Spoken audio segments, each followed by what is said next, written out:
Emmanuel William Ngwu, who leaked Daisy Maseleme's video struck by a lightning.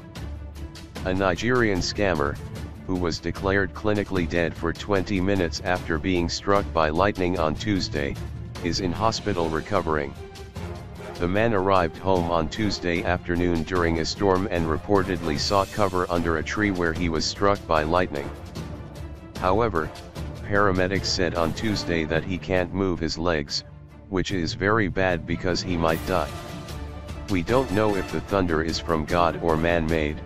Keep checking for more when Sangomas are going to confirm who caused the storm. Thank you for your listening. Please subscribe our channel for more hot news.